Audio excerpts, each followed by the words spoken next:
Hi, folks. Carol Ann here from SassyTownhouseLiving.com. Today, I'm so excited because I get to interview Jon Stewart. He spent more than 20 years of his life researching to discover if this video was indeed authentic.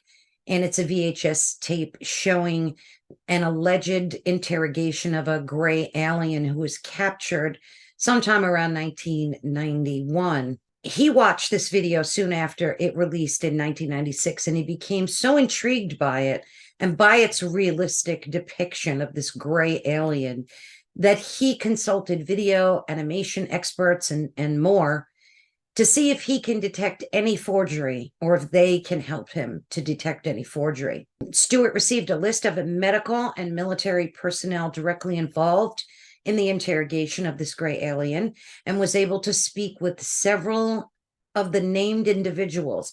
He also learned about a disgruntled group of military insiders associated with the infamous S4 facility at Area 51, who revealed they were behind this leaked video. Stewart concludes that the tape is authentic and was leaked by an insider called Victor, and we're going to explore all of that shortly coming up. I just want to let you know that Stewart is a former professional wrestler who worked with the American Wrestling Association on ESPN from 1988 to 1981 and became the AWA World Heavyweight Champion in 1996. He also ran several times for the Illinois House of Representatives and the U.S. Congress, and his first campaign consult was with President Trump's legal counsel, Kellyanne Conway, before she joined the team. So I just wanted to give you that little bit of rundown before you get to see the interview, and I hope you enjoy it. Hi, Jon. Thank you so much for joining us today. We're so excited to be able to have this conversation with you. I did a brief intro kind of describing what the video was about and a little bit about your background.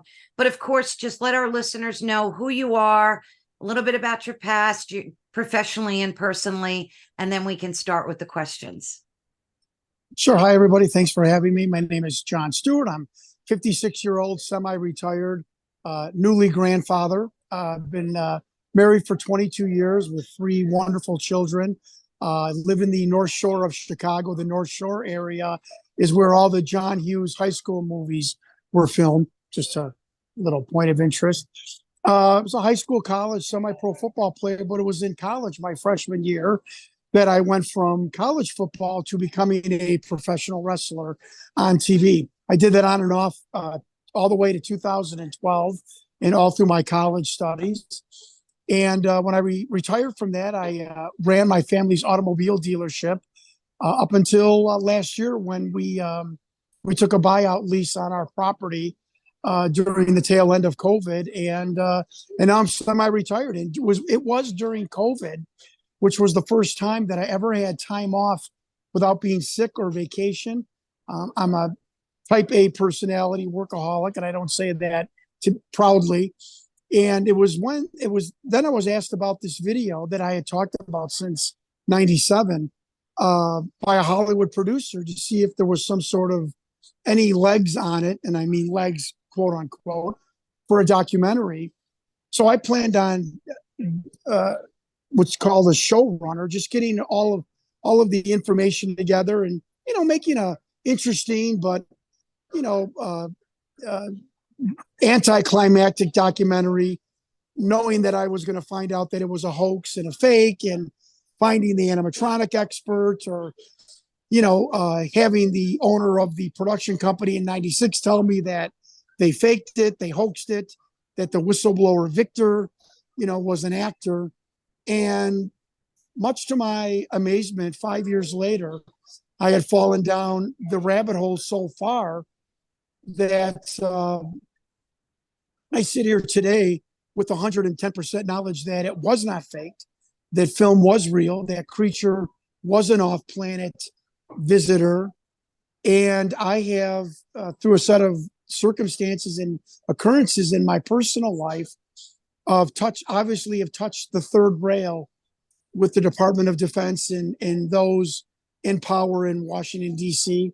And I don't say that to be, melodramatic or, that this is the Da Vinci Code, although there's been movie elements and drama in this whole situation. But I do say that very candidly, that it is quite obvious to myself and many others that we have, our investigation team touched a third rail, as I said, in Washington, D.C., that this film is as explosive and controversial as we initially thought it was.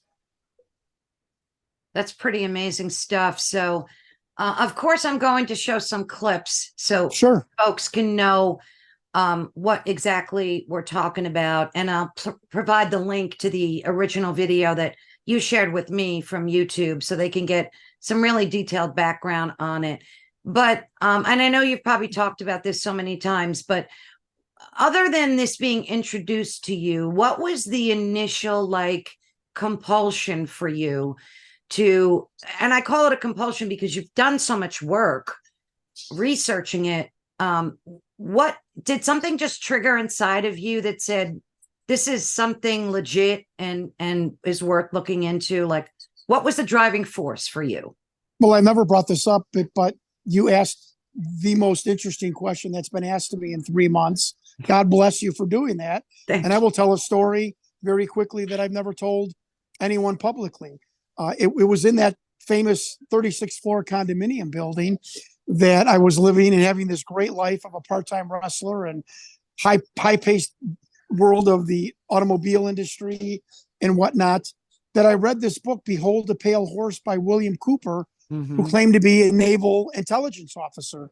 And this book was written in 1988. And it was talking about that the government could see your thoughts. And, if they wanted to hone in on any individual, they could see what you're reading and looking at. And I, although a conspiracy person and a person interested in paranormal, I am rolling my eyes left and right. Again, I've never told this story publicly ever. And this story has been validated and was analyzed by Stanton Friedman, Jim Mars, and John Lear, just to let people know that I took this very seriously. So I'm rolling my eyes as I'm reading this Behold the Pale Horse book about a government has the ability to do all kinds of bizarre things to know what you're thinking and looking at. And I'm rolling my eyes. My pager goes off. This is 1996. And it's a phone number for a nightclub in Chicago called Excalibur. Folks, this is on the souls of my children. This happened in the correct time chronologically that it did. I called the number and it was the general manager's private number of her office. This is 1 o'clock in the morning. She's like, I didn't page you. She's like, and no one has this number except the owner and my husband. I said, well, I said, and you're the general manager of what? She said, Excalibur nightclub. I'm like, this is okay. Sorry. Hung up the phone. I sit back on the couch. I remember I sat lengthwise with my feet, legs up on the couch. Folks, on my souls of my children. I read the last two lines of the page. I turned the page of William Cooper's book, and the next chapter was the Excalibur Project. Now, Stan Friedman told me via email, I don't know what happened to you. I can't explain it. But if you're telling me the truth, the mathematical possibility of that happening is impossible. Now, this is a nuclear physicist that could, he said it virtually what happened to be a coincidence is virtually impossible. There's no way that happened within 30 seconds of that page. And that just gave me pause.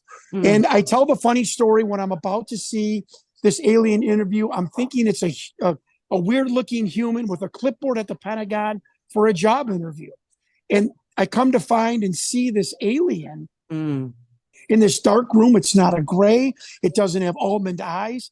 I'm thinking either this is the worst hoax in the world or this might be something that bears, more investigation. And when I heard Victor's testimony, the whistleblower, I've encountered probably 6,000 people in my life. And I've never heard someone speak that intelligently and scientifically. And my father-in-law was a brainiac, was one of the people who was one of the inventors of the mouse and laptop from Phillips 66. I mean, my father-in-law was a would never spoke this scientifically, intelligently as the way Victor did. And that is what gave me pause. And in 99, I tell the story when I ran for Congress and I met John McCain. I asked him what the acronym on the bottom of this film, DNI, was. And he looked at me with this aggressive look and said, "You don't need to know what that's about." And he stormed off and walked away. And I said to myself, wait a minute. How could the acronym on the bottom of a film that's supposedly a hoax just piss off a United States senator? And that's when really started and reporters have told me that they have had this similar occurrence where you realize when you've hit on something, you've struck gold, you've touched, like I said, that third rail. And many people have told me that was my moment where, wait a minute, something is not right. And I tell everybody I've been a theatrical con man for 20 years being a pro wrestler. I faked my bio. I faked if I was hurt, if I was mad at my opponent. I was an expert at this. And back in the olden days when I wrestled in the 80s and 90s, you had to hold to the secret. So I was a con man in the hotel rooms, in my school classrooms, and keeping the secret that wrestling was predetermined. So all of anyone should have the hallmarks of a hoax, it would be me. And when my senses went up that this was not a hoax, that something beyond that was happening, that's when I started the deep dive on this investigation. Wow, that story in and of itself is just mind-blowing. So that book was the catalyst for you personally, really. And always being interested in conspiracy theory. I call it conspiracy fact, but right. So okay, let's just start at the beginning, because you were plugged into so many people, and that's not easy to do. Like that is a task in and of itself. Right. So what were your first steps that you took? You saw the video and you said, this is it. I have to, start digging in. Where would you begin to do that? It's a great question. Think about it, folks. Carol Ann, think about this. I had to break in to the most secure government facility ever devised and built by man. I'm not being hyperbolic. This is fact. I had to break in 30 years in the past to the most high-tech, secretive government facility ever made, built by man. And 85% of my witnesses were dead or had passed on or were geriatric, that, were so infirm mentally, could not even be interviewed. How would I do this? Right. And it was a Hollywood producer friend that reignited my interest in this again during COVID, when he said, "Do you have any ideas for documentaries and stuff?" And he did not want to do this, but it sparked something in my head. And I remember, I tell this story. I was in my driveway. This is during COVID. I had gotten home early. There was nobody home, and I wasn't visited. I didn't hear a voice. It was my conscience that said, "You know what? You've got some time. Let's find out one thing about this film to prove or disprove it. John, you could do this right now. Let's go at it." So I did a deep dive on this bizarre physiological monitor that was next to the alien creature. And the blip went up and down. It did not go across. And it just looked like a pane of glass. I said, look, if I can prove that that's a hoax, or if that's real, I could start proving the provenance of this video. And so, so I could go to people like you and your listeners and your viewers. I did a deep dive and I vetted all of my sources, 3 or 4 layers, so I could be confident in telling you simply what I found out. Again, I became a journalist, folks. I am not somebody that is jamming a square peg into a round hole. I am just telling you what I found out. So, you do not shoot the messenger here. So while in my driveway, I contacted the 3 PhD researchers of the history of physiological monitors. I would think that these were the experts in America, right? None of them knew what that monitor was, had ever heard of it, had ever saw it, had ever ran across it, had no idea why the blip would go up and down vertically, then horizontally. And I said, wow. Again, this video was put out, this documentary, by a second-tier video production company in a strip mall in Southern California. You're telling me that they've now devised the most high-tech physiological monitor that even PhDs who know the history of it don't know what it is? That wasn't enough for me. I called Hewlett Packard and Space Labs, who built physiological monitors in the 90s. Mm-hmm. I sent the video to two men in each engineering departments. The man for Space Labs was crusty old, sounded like he was in his 60s.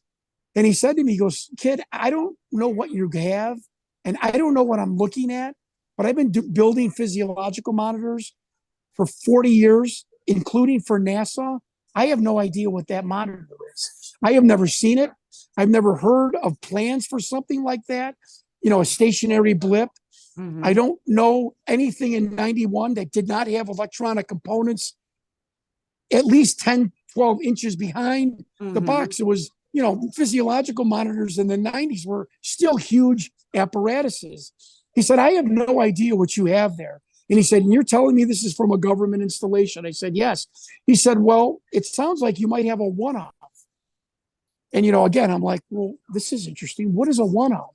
And he said, well, if you have a problem, if you have some kind of situation that there is no device or implementation to solve the problem, you would design and build what's called a one-off device. He goes, and I said, well, would you do that if you had a alien creature with a weird heart and regular monitors didn't work? Would you build a one-of physiological heart monitor? And instead of laughing at me or hanging up, Carol Ann, he went, yeah, that's exactly what I would do. In kind of a George Costanza moment, I covered the phone like, I can't believe this is happening. Like, people are taking this seriously. And I think he was awestruck again by the video. Like, what is this? What did this guy send me? And so I got out of the car. And I even called sales reps. I got a hold of sales reps of physiological monitors. Oftentimes, salespeople know a lot about cars or computers or, vacuum cleaners. I mean, those are sometimes the most well-versed people. I called two sales reps of physiological monitors, both in their 50s. They've never heard of anything like this. You would think they would even see like the drawing or some kind of conceptual drawing or implementation of this monitor at a trade show, or they said, we've never seen a blip that went up and down. Sorry, let me. That's okay. Let me just interrupt you. Did you Sure. happen to ask him what the average time frame is to design and build one of those? Because as I'm watching the video, I'm thinking, and based on me watching you in other videos, and I'm thinking, well, they must have had this alien held captive for quite some time, because this is not the type of equipment that you could just build the next day. It would take schematics and, an engineer to design Absolutely. this. So do you think they had this alien held hostage for months? And maybe that's why it was getting sick, as folks will see later in the, I'm trying to wrap my head around that piece of it. From what Victor said and from what our whistleblowers told us, this alien did come to this facility in 1989. However, I'm trying to be very politically correct here. At least 3 whistleblowers have told us that this is the first bombshell. This is what this is called officially. First of all, it's called the Alien Retention and Interrogation Program. Okay, that is total military. It is run by the DIA, and the DIA was set up by Senator Goldwater in the 60s because senators were getting frustrated with the CIA, and other intelligence agencies for the lack of transparency of many military secrets and military programs that the senators felt they were being left out of programs like this.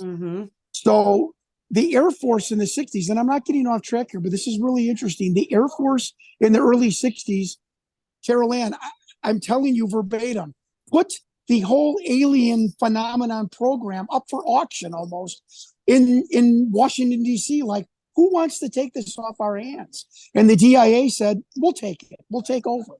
And we have been told that this interrogation and retention program has been happening since the first live creature was taken from the Corona crash in 1947. And that creature's designation was EB number 1, extraterrestrial biological entity number 1. And so the genesis of this interrogation program started in 1947 out at Los Alamos. And we were also told that this monitor may not, when a whistleblower tells you he's not sure, that interests me. Because when people tell you, oh, I know, whether that be a contractor working on your house or your best friend, be wary of that. Embrace people that tell you, I'm not really sure. I don't know. Those are the truth tellers. And one of our whistleblowers told us that he felt because of tangential or of stories that he has heard, that this might not even have been a heart monitor, that these EBINs give off some sort of electrical buzz. That is my terminology. Some sort of electrical buzz that can be monitored by a device. And he thinks, although he is in contradictory to two other whistleblowers, but he thinks that monitor was there to pick up the physiological emanations or buzz of this creature. So very interesting. And I want to tell people, that is the only thing of this investigation that I can say we have not had definitive information of exactly what that monitor was. But Jaime Maussan, a journalist in Mexico, took that video of 13 thoracic and cardiologists and surgeons in Mexico. 13, not one. All 13 said that monitor was clearly showing a cardiac arrhythmia distress. And 3 of the surgeons said that the creature's cough and distress was in perfect alignment, quote unquote, of the blip going up and down. But you can't see that it's erratic. If your eyes are following it like the second or third time, you can kind of tell when its rhythm is being disrupted. Correct. So again, Carol Ann, which we will see as we speak further, no one is telling us we're crazy. No one is telling us this is a hoax. This is this is something created by a Hollywood producer. It is one expert and whistleblower after another telling us, and up until today, that what you're looking at is real, meaning it is a film of an off-planet being. So, and I'm not getting ahead of ourselves. I'm just saying that we even have heart surgeons telling us that, no, that looks extremely real and familiar to us. We went even further than that. We went to paramedics who are right on the front line of cardiac distress, showing up to heart attack victims, who also said the same thing. There was one paramedic in California that was emphatic that monitor was showing a cardiac arrest. So I have this strip mall production company devising the most high-tech physiological monitor known to man. Does that sound realistic to anyone listening in your audience? A strip mall production company is devising and that 5 animatronic puppeteers, which we have been told that's how many would have been needed for all of the movements, that 5 puppeteers could coordinate in sync with the blip on the screen of the coffee. It's Occam's razor. The simplest answer is the real one. And the simplest answer is we had a visitor an off-planet visitor that was having a cardiac distress or a cardiac arrest, and that monitor was showing it. It's as simple as that. Yeah, or some type of distress. Correct. When I saw this video years ago, not just clippets of it, and right away you have a million questions going on in your head. Personally, I believe in alien visitation and UFOs, so I was already in. But immediately out of the gate, you say, why is the room so dark? And I know you've talked about this before. And they said in the video that it was to put the alien at ease because they have a sensitivity to light. So that's like a little bit of a red flag. Well, I don't believe that was said. Victor said, I have no adequate answer for you, but I have an answer. And Victor says the same thing. It's the room that's dark. The creature is bathed in light. And this, again, folks, you're looking at a 56-year-old grandfather. I'm just a regular, guy who was sitting at home with his canister light above his head one day. And I said, wait a minute. I'm bathed in light too, like the creature. And it's not, and it was important, in my opinion, to have the light on top of the creature's head, not in its eye. The creature is, the grays are very sensitive to light. So why would you shine a light emitting right into its eye? You would shine a light on top of it. And I'm very light sensitive. I have minor brain damage from football and professional wrestling. And I am very sensitive to light. So when light is on top of my head, I'm fine. It's when it's in my eyes, I have distress. So it's the same thing with this creature, sensitive to light, but he's actually bathed in light. And people think, well, that's to hide a puppet. We have stop motion, this frame by frame, you see the entire body, thorax of the creature, this cream bone colored skin of the creature. There is no intention to darken this creature whatsoever. And if you are filming a creature and there's nothing else you need to film but that creature, cinematography wise, an Air Force cameraman, which is who shot this, would have been taught to focus on the subject, right? So you would enjoy the fact that the room was dark, that light was emanating from the ceiling and bathing your subject in light. It all makes sense to us. There was no other reason other than they did not want a light shining directly in the creature's eye, and that's why the light was on the ceiling in the darkened room. I can't give you a definitive answer, but it sure does highlight our subject matter, which is the interview of the creature. And it also probably as a tactic of disclosure, if this should fall into other people's hands, you're not giving away any of the equipment or what might be in the room behind the creature or standing around them or anything else that might give away secrets of the government. Because you built an interview room for an alien. If I'm a Russian, I'd want to know every single thing that's in that room. True. I did think about that too. It was to camouflage the equipment and everything else.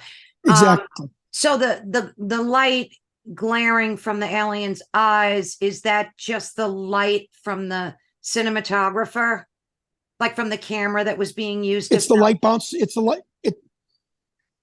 the light bouncing off the ceiling, off the window. There was a glass window partition with a ringed seating area, like a surgery gallery for this creature. And that's who we found out who was sitting in the ring seating area. That was the biggest bombshell of them all. But yes, it was the light reflecting off the glass that was reflecting back into the creature's eyes. And we've even gotten the biological makeup of Eben type of it's a film coating that goes over their eyes. They actually have pupils and retinas, but you don't see that because there is a black film coating over their eyes.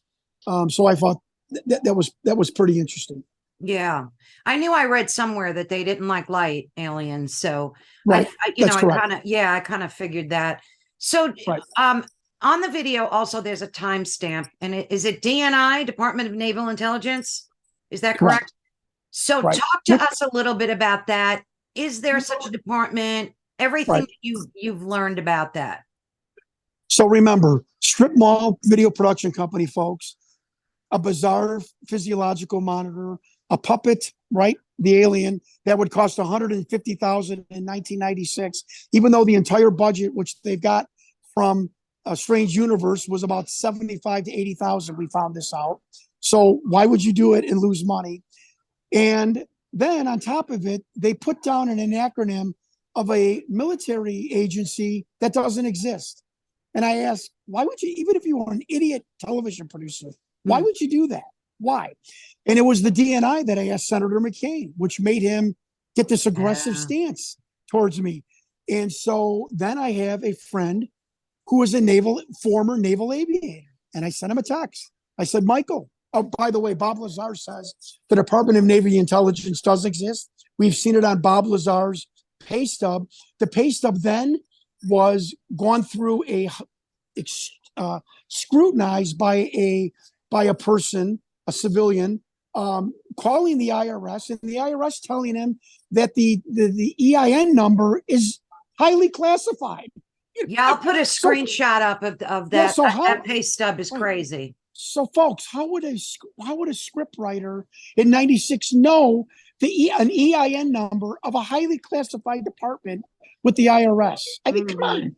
So I asked my naval aviator friend. I said, Michael, is the Department of Naval Intelligence real? He texts back Carol Ann in seconds. Yep, it is. Yep, it is. I said, what is it? He said, basically, it's the spooks for the Naval Department, the Department of Navy. I said, wait, in English. He said, John, the Department of Naval Intelligence is like the CIA for the Office of Naval Intelligence and the Department of Navy. I said, okay, how do you know this? He's like, well, I know this because they tried to hire me. Again, another Larry David, George Costanza moment. I'm like, is this happening to me? Is this a conspiracy to fool me? I said, are you serious? And he said, how would you know this? He said, quote, because they tried to recruit me before I went to naval aviator training in Pensacola. I'm like, are you serious? He said, yes. I said, and he said, I had no interest in doing anything with intelligence. And I said, Michael, why can't I Google or find the Department of Naval Intelligence? Bombshell number 2, we finally got the answer. Even Bob Lazar doesn't know this, or even people that researched his pay stub doesn't know this. It is because the DNI is an agency buried in the Department of Navy. So as an agency, it is clandestine and does not need, billboard status in the public to be as an actual department. So that is how no one knows of the Department of Naval Intelligence, and why this pissed off Senator McCain so much. This is how classified this acronym in this agency is. So here in a very quick text, we get another bombshell that the DNI is an actual physical agency of intelligence agents for the Department of Navy. From the horse's mouth. Are they still around, the DNI? Is it still a functioning entity? Oh, absolutely. It's the CIA arm of the Department of Navy. And yes, it is an absolute still functioning agency. Absolutely. Wow, that is mind blowing. What other things have happened to you that seemed like happenstance? I mean, you've been researching this for over a decade.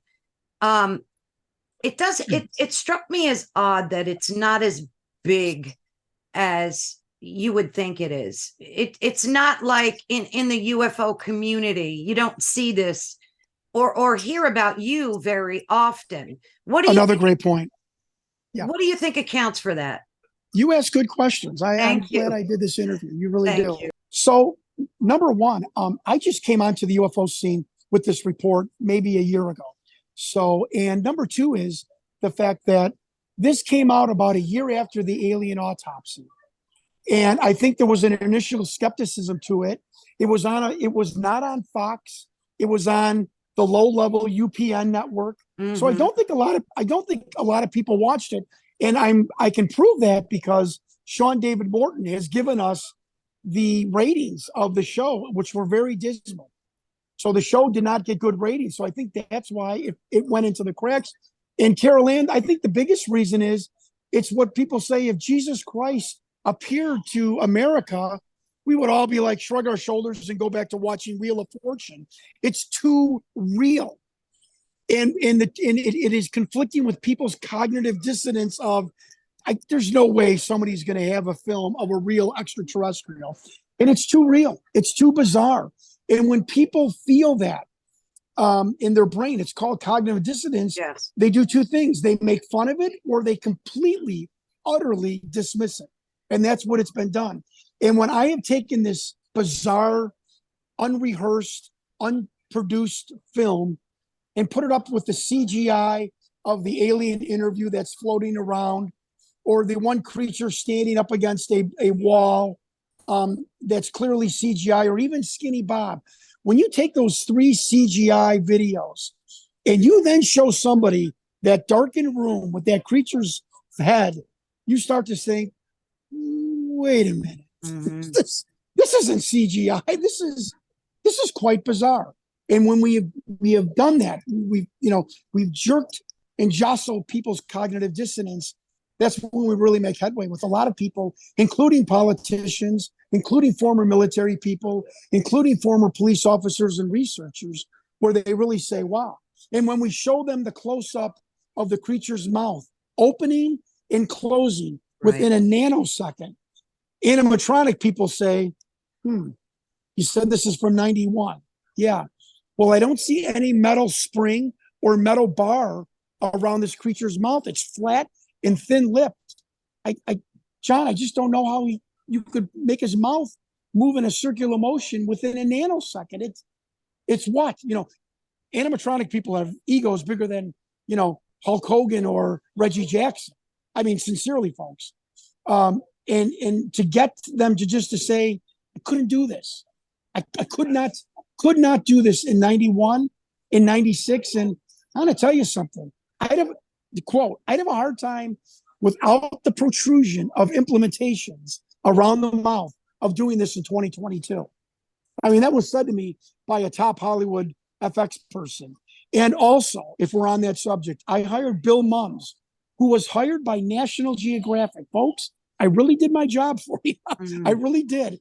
He was hired by National Geographic because he's a video expert and an animatronic expert. And he was hired to analyze a deep dive on the Patterson-Gimlin Bigfoot film. We hired him for this film, although his data is inconclusive because we don't see the legs or feet or hands of this creature. I understand. He said, quote, John, every single animatronic foam latex puppet doll has creases under the armpits because after the drying process, you have to remove the creature with 3/4 the way into the drying process and lay it down, or at least hang it. And when you hang it, the arms come down towards the side of the body. He goes, and every single creature from the 50s has the crease. He goes, I am telling you, Jon Stewart, your alien does not have any creases under his armpit. And for the life of me, I don't know how they did this. Second tier there's a moment strip mall production company. Right. Go ahead. There's a moment where you do see some of the upper chest Correct. and arm area. So Correct. That would make a lot of sense. So what did you say to the folks that came out blatantly and just denounced this and said this is a hoax? I know Rick Baker in that film, he was a Hollywood makeup artist, right? I think he dismissed it as a hoax. What do you say to that? Like that just were blatantly, this is fake news. Again, folks, listen to your old friend Jon Stewart here. I'm not here to lie or dissuade you. The egos on these people are bigger than Hulk Hogan and Reggie Jackson. When they're looking at a third generation, the creature is so far away in the regular video that no one thought, except this person in England, and then Jaime Maussan in Mexico, who begged me to enlarge the face, the mouth. No one ever did that for these special effects people. When I enlarged the mouth and showed it opening and closing instantaneously with no bracket or spring around the mouth, these special effects people fell off their chair and told me, again, as I just said, I don't think we could do this in 2023. Also, the eye socket is circular in one frame. It's then in the other frame, it's a flat line on the bottom of the eye. Right. You see the eyebrow moving. And my question, along with two special effects people, is why would you spend the money to put in servos to move the eyebrow minuscule amounts of millimeters, so it's only found 30 years later by researchers? What? The Hollywood producers are the cheapest people on the planet. You would never, ever put something in that wasn't dramatically shown. Like somebody in the documentary saying back in 96, look at the eyebrow movement. Nobody says that. Nobody Yeah. draws attention to it. Is And there? at the end, when the creature is coughing, if I could finish, Yeah, I'm yeah. sorry. No, When no. the creature is coughing, when you close up, he almost looks like this, like, oh, thank God, it's my coughing fit is over. He Right. almost looks relieved. And one last thing that to me is impossible for a team of animatronics. As the military aide in the background, because we only see his shadow. Mm-hmm. Now, this gentleman in England caught this. As the military aide moves to the creature's right, our left, so slightly, you see the alien following that military aide by about 6 inches. Now, knowing how puppeteering works, do you think somebody put in the script, okay, military aide, move 6 inches to the left.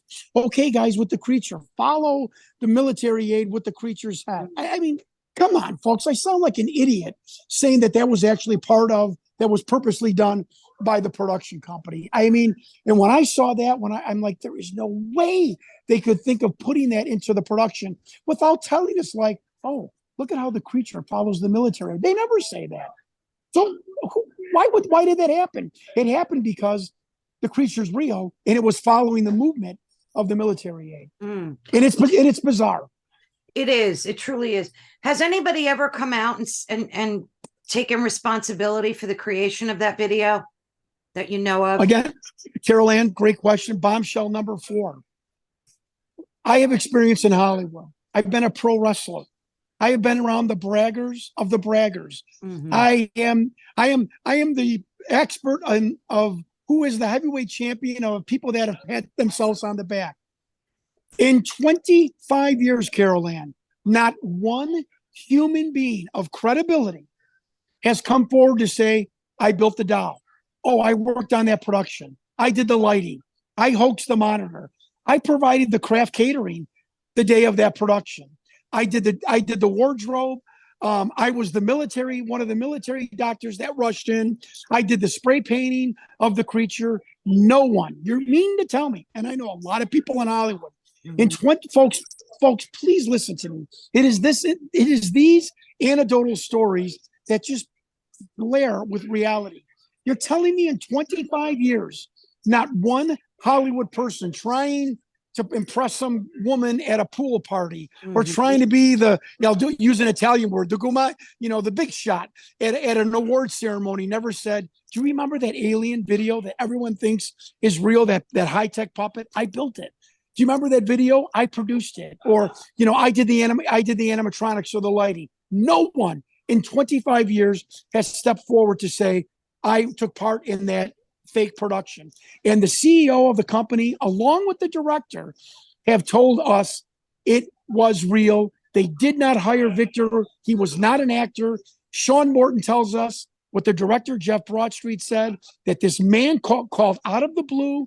He's claimed he was a scientist with the government and had this video. And everyone told me, Carol Ann, everyone told me since 99, Hollywood government UFO researchers, and they can't take it back. Prove who Victor was, you prove the video. If we prove he was an actor, when we know the video, at least in part and parcel, is a hoax. If we find out that Victor is a government scientist, why is a retired 65-year-old who couldn't drive or didn't drive scientist walking around with $150,000 production of an alien creature? I think that is even possible. So I proved through provenance that Victor was a biologist for the DIA. I've proven Victor. I've proven the video. And I'm not saying we're ending the conversation. I'm just saying that I did everything that everyone told me to do to prove this video, including prove Victor. Oh, John, if you prove it, all these UFO big shots that came to me in 2000s when I was just asking people, that I had met. Oh, prove Victor. You prove the video. Okay, I've proven Victor. So now what do we do? It's and it's those anecdotal stories, I think, just add the layers on top of the real information that I got. And I think the next part should be the birthday present that I received from a very prominent philanthropist in a metropolitan city. Do you like that lead in? It's so mind blowing to me. And as you're talking, I have like 1,000 questions I want to ask you. But Go ahead. um, it's funny because I always think when I see anything that I need to research or that seems a little sketchy, I always think, what's in it for the person? Like, so when I first saw you, never saw you before, very first video, I thought, well, what's in this for him? He's not seeking notoriety. He's not looking for No, donations. He's not, no. and then I had heard that you or heard you say that you hope to create a documentary about this whole thing and uncover the research. Am I right about that? Right. Another great question. Yes, I have an ego. I want people to know that I am on top of Mount Everest. Exactly. I've never walked away from that. I don't want someone else coming in and saying, and I have been maligned my whole life. I've been a pro Right. wrestler, a football player, and a politician. People have said crappy stuff about me my whole life. I still have people in my neighborhood. Permit me to tell this story. I was an all-state, all-conference, all-area football player. I went to Division I college football. I played semi-pro football. There are people in my neighborhood who still say, "Oh, John wasn't that good of a football player." And my point is, I don't want anyone to take credit for my ass-breaking work that I have done on this project. And yes, that is my ego. And I can say in the same breath, I don't have Patreon. I don't have YouTube. I'm not asking anybody to click, like, not that there's anything wrong with that. I'm not asking for your credit card. Yes, I'm going to make a documentary that might give me back the expenses that I've incurred in the 5 years of researching this.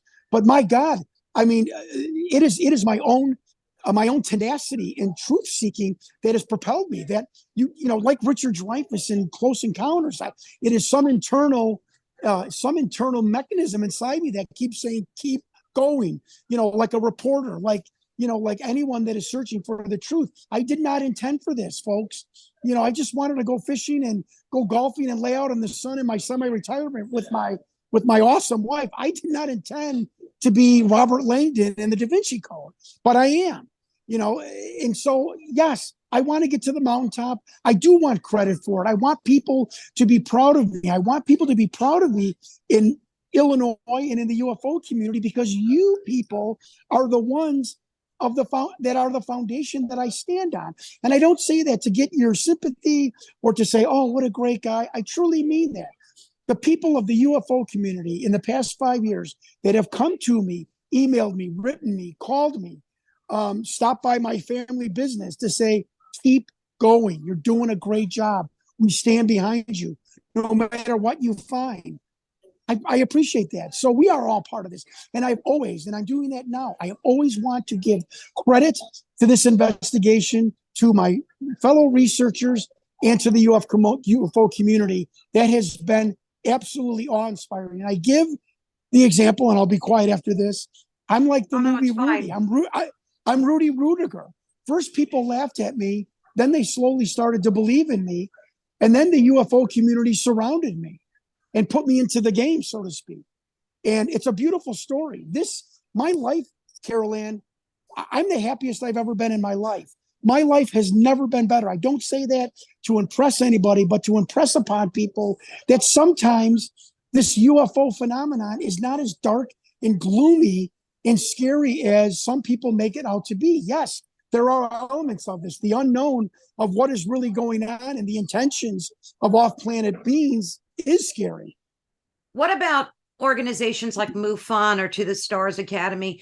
Have they reached out to you, or have you reached out to them and had any discussion about this? You're such a good interviewer. I don't want to break people's hearts. I really don't want to break people's hearts. But when I do my first conference to talk about this, I am going to have a screen up and I am going to roll through and scroll through the people. If you wouldn't mind me just talking about a couple of people. Of course, go right I'm not ahead. throwing anyone under the bus, but I am honest. I want the UFO community to know what is going on behind their back. I have written 5 emails to Tom DeLonge and To the Stars. All I get back is, "Do you have any money? Do you want to donate?" No way. Carol Ann, I've got the emails. That is so disappointing. I have almost stalked the assistant to Robert Bigelow, Dr. Kelleher. I've almost stalked him to the point of him like calling the police. I'm being funny, but it's true. I've sent Bigelow and Dr. Keller 5 emails. They don't have any interest for 5. I offered to fly to Las Vegas. I offered to buy everyone lunch. How about this? George Knapp refuses to talk to me. Mr. S4 himself, the breaker of the Bob Lazar story, refuses to talk to a former candidate for governor for 5 minutes about the subject matter of what I found. George Knapp. How about this? Jeremy Corbell. None. I even sent Jeremy Corbell the entire investigation. Not even a, hey, John, we got your information. I'm going to move on. Nothing. Why do you think that Zilch. is? What's your conclusion about why that is? Because we're not in UFO investigation anymore. It's this, Carol Ann, this is Hollywood now.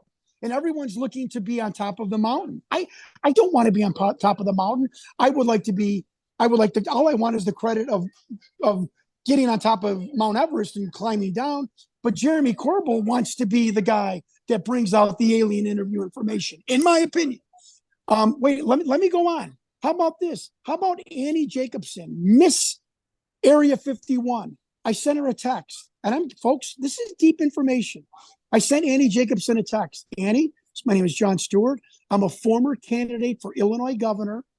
I'm a semi-retired small businessman, a grandfather, and I've done a 5-year comprehensive investigation into Project Aquarius that was out in S4 in Sector 2.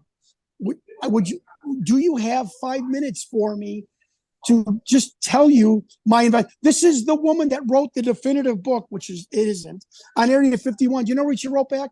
I moved on to other subjects. I'm not interested. I'm doing that. Are these people, who else ignore me? That would blow your mind. How about people like Danica Patrick that wants all disclosure on her podcast?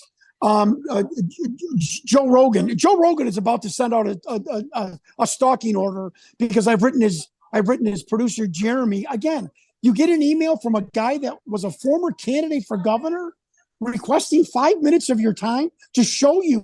You don't even have to call me.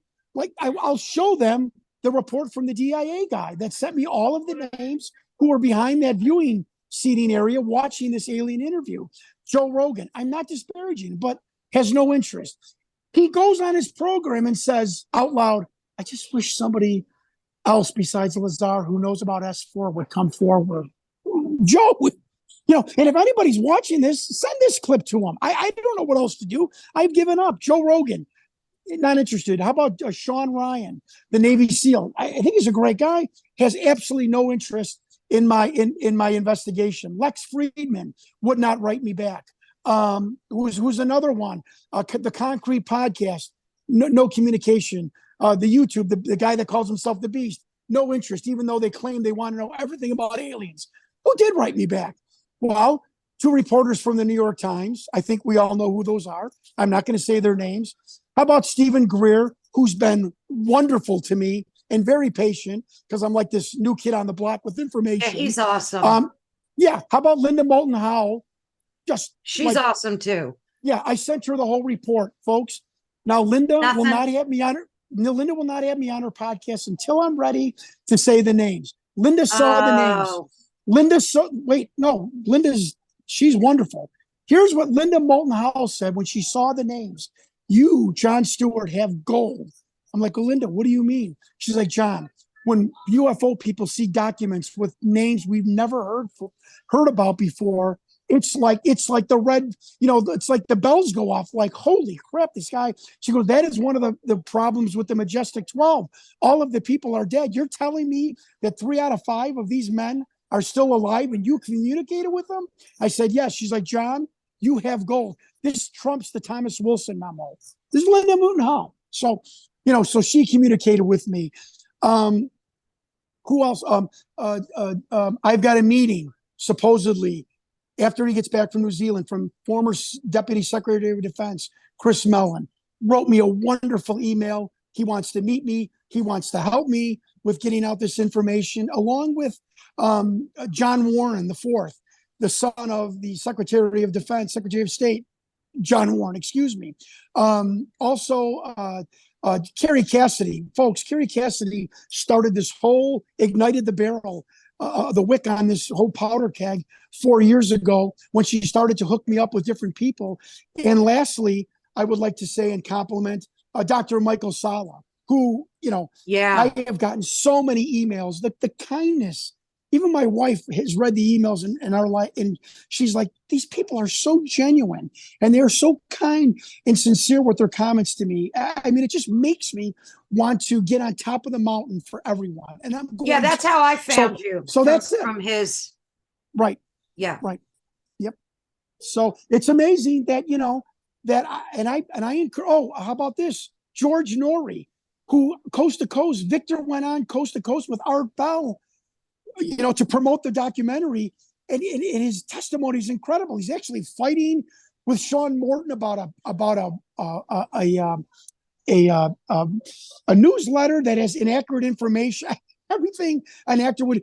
Coast to Coast, the producer, to this day has totally ignored my emails. How could George Norrie ignore an email from a guy that says he's a? It's crazy, and there's crazy stuff on Coast to Coast. It's crazy stuff. Right. Carol Ann, I want you and your viewers to know, not only do I say, and I don't say it brag, I'm a former candidate for Congress or for Illinois governor. I send them the Chicago Tribune article from the internet with video that says former pro wrestler and Kellyanne Conway client runs for governor. So, I'm the first client of the former president's legal advisor. That doesn't make you say, let me give this guy 5 minutes. It's amazing. And I'm not throwing any of these people completely under the bus. Yeah. But I want to be perfectly clear and honest to all of your viewers. You folks, you need to understand this. You need to understand that this is not just about bringing information together. You have to weed through the media bias and the complete, I'm sorry, ignorance of some people in the UFO community. And I defy George Knapp to look me in the face and say, give me any kind of an answer why he didn't give me 5 minutes. Even to say, oh, that video, John, I'm not going to meet with you, but here's blah, blah, blah, what I found out about it years ago. It's totally fake. Here's who did it. Here's who Victor was. Nothing. They've ghosted me like the military people that have ghosted me once they find out what my information is. So that's very disheartening. And again, I'm not maligning anyone. I am simply telling the truth.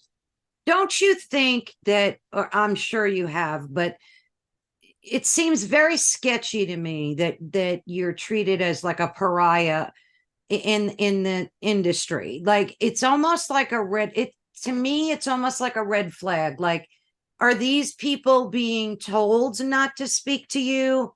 And if so, by whom and why? Do you listen to Kerry Cassidy or something? Because, again, another great statement. I'm being sincere in my compliments. Thank to you. Kerry Cassidy has told me on camera, and Kerry Cassidy has told me off camera, folks. I don't do creepy.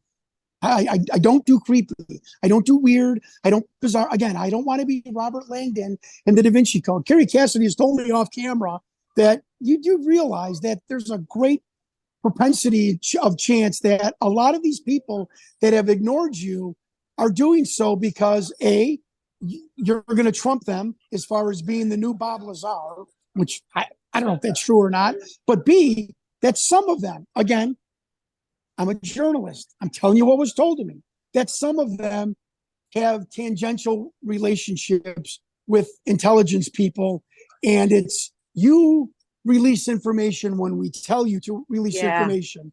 You know that chubby bald guy from Chicago? Not yet. Not yet. So ignore him. When we give you the green light, you can go ahead and send him the email. This was told to me, and it's starting to make me realize that that's a very strict, very sincere possibility that is what is happening. I mean, for Bigelow and DeLong to not give me 5 minutes, there's a person with political pedigree, Mm-hmm. Kellyanne Conway's first political client. I'm not some guy that ran for dog catcher, naked in my mom's basement, typing out manifestos on a manual typewriter. I'm a respected businessman and politician, and our own governor of the state of Illinois has said to anyone that asks. I can't find anyone in politics that says a bad word about John and his wife. So I'm not some nitwit knucklehead that is going around writing emails. I'm writing very poignant, sincere emails explaining my Oh political no, I'm pedigree. sure. Yeah, no, I'm just explaining to Yeah. your audience that how grotesque it is to be ignored for even 5 minutes by some of these people. Annie Jacobson, I don't know what stopped me from not sending her back. It's called in pro wrestling a pipe bomb. Where you excoriate somebody verbally. But I didn't. I put my phone down. I'm like, I just don't believe what I read. You're the expert on Area 51, and you don't want to hear any Yeah. follow-up information on Area 51. Okay. Well, Good luck. Good luck, that's Annie. what really got me is because if you've seen the coverage on the alien autopsy, which was clearly make believe, fake news, there was so much banter about it on social media. It was on the news, the legacy media, it was everywhere. Right. And that's when I kind of thought to myself, something ain't right here, because here you have a man who's worked years on proving that this is a legit alien interview. And you've got this fake alien autopsy, which was all over the media. So something sketchy right there.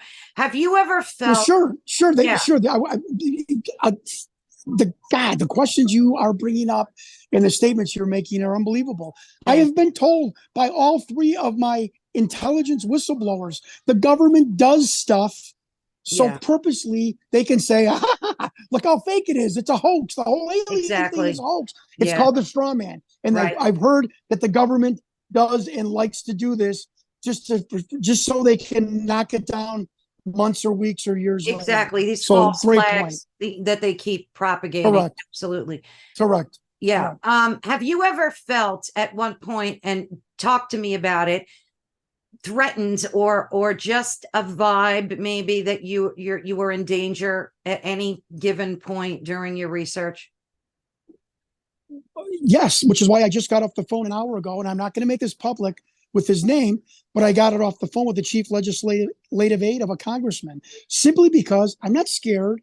I'm not worried. I feel like I got wet shorts on, and I'm on the dock at a lake, and my shorts are wet.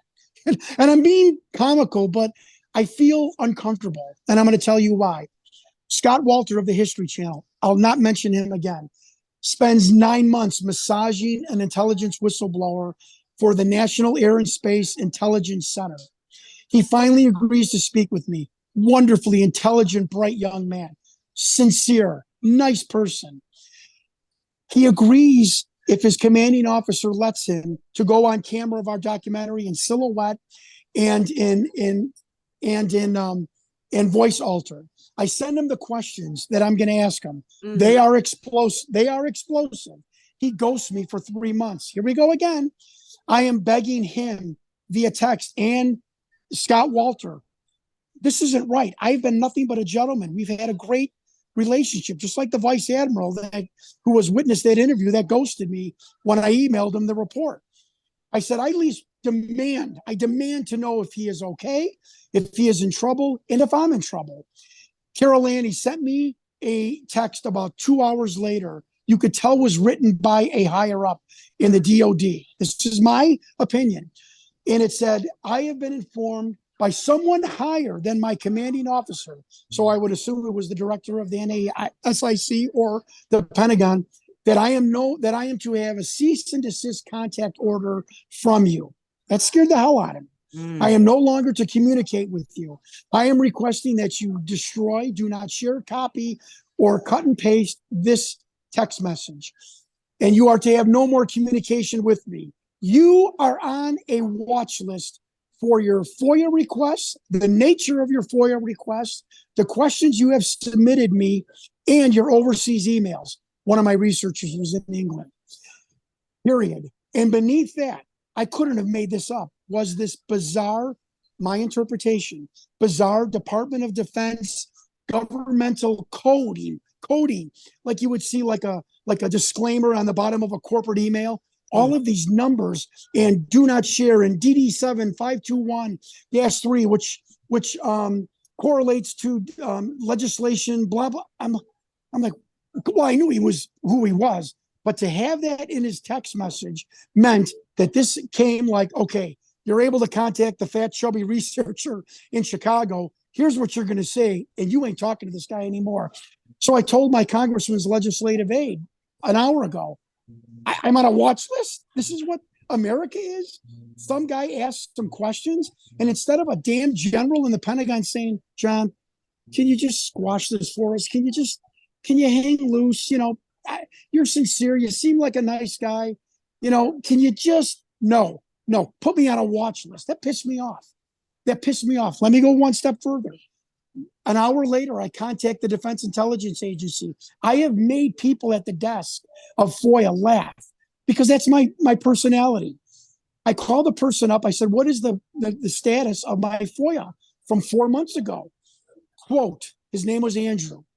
Mr. Stewart, I see your name on our file computer system for the DIA. You do not have a file attached, a request attached. I'm like, so? He goes, that has never happened as long as I've been at this desk for the DIA. Someone had to go in and remove that request. Wow. He goes, let me dig deeper. I get an email 2 hours later, miraculously, they found it, that says your FOIA request has to be brought to other agencies for conference. So I call the guy back. He's now can I swear? Yeah, of course. Okay. He's now an asshole to me. Yeah. No. He's talking like this to me. I said, Andrew, this is Jon Stewart. Remember we were just joking about Thanksgiving 2 hours ago. Did I do something wrong? No. Meaning like someone shoot his ass out for telling me, why would you tell this guy that his file was removed? And so again, folks, if this is all fake, this is a puppet. Why is Senator McCain get pissed off at me? Why are people that were in that video viewing it ghost me? Why am I on a watch list? So says the agent of this intelligence agency. And why am I the only person, according to them, in the history of the DIA that has his name on the computer with no file attached to it? Why is all this happening? Why? Because it's fake? Why aren't people just telling me, kid, you're nuts? It's a puppet. Go on with your life. No one, and I've been told by my military intelligence whistleblowers that a military person will never dig their hole any deeper by denying something. They will outright just ignore you. And that is exactly what has happened and is happening. And I simply just want to put this investigation on a timestamp, on a log.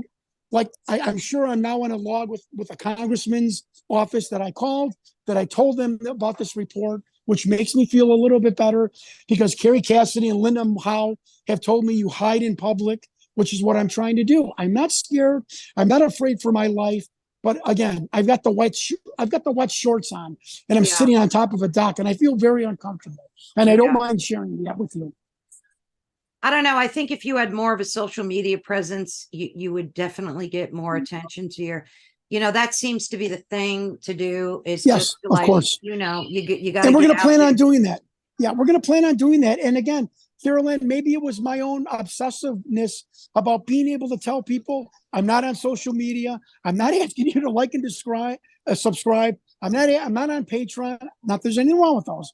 But so yes, I think you're right. It's time that I start to have some sort of Twitter presence and start plugging out this little bits of information that we get, little bits, but this information as we get it. Let me ask you a question. Is that video under any type of copyright, or is it free? Is it just free to share? Like, have you ever gotten any warnings about sharing it from anybody? Maybe the original people that put that video out there on YouTube? Like, what's the deal with that? Folks, I swear to God, I did not have a conversation with Carol Ann and given her questions. What a great question. We think, my research and documentary team, think it's going to be one of the greatest legal questions in the past 10 years that law schools will debate. If a tape was filmed by the government, who owns that tape? Exactly. I own that tape. You own that tape. Now, exactly. Rocket Pictures, interesting enough, does not file any copyright infringements for people putting, I don't have a lot more time left, so forgive me, putting this on YouTube. But like my documentary team says, they did put the information out into their documentary. So the Victor testimony is probably copyrighted. But again, who owns the footage of this creature? It's going to be a great legal debate, and which is why the government never prosecuted Victor, because they found out who he was in 2008. If you prosecute him, you are saying that the tape is real. That's what are you right. prosecuting a guy? Why are you prosecuting someone for leaking a fake hoax tape? There's no provenance in that. I mean, that's so when I was that's like a great, to me, piece of evidence right there. I was told by this gentleman with the NAIS that this tape, it's called an unauthorized viewing, by the way, was blacklisted from the second it came out onto the airways back in 97. Blacklisted in the DOD, meaning you are not to discuss it, talk about it. You aren't to whisper about it. You're not to walk by it. You're not to acknowledge it. Nothing. You don't know. You shrug your shoulders and you move forward. That was specifically told to me. Well, John, I hope I can get to talk to you again soon, because I still have so many questions. I know you're on a tight timeline. And I greatly appreciate your time, but I will be in touch with you. And thank you so much. You blew my mind again. And because every time I watch you somewhere, I'm always so intrigued. And I will definitely reach out to you again to talk some, like I said, I have so many questions that I hope we can do this again soon. Yeah, I'd love to come and follow up with you and your audience. And sincerely, thank you for having me. I'm always so appreciative when people want to hear the story, and you ask great questions. And I mean that. I really appreciate that, because I do a lot of these, and you ask great, poignant questions, and I thank you for that. And thank you to your audience. You're the real deal to me. So, okay. Thank you. All right. I'll talk to you soon. Okay, Carolyn. Thank you. Bye-bye.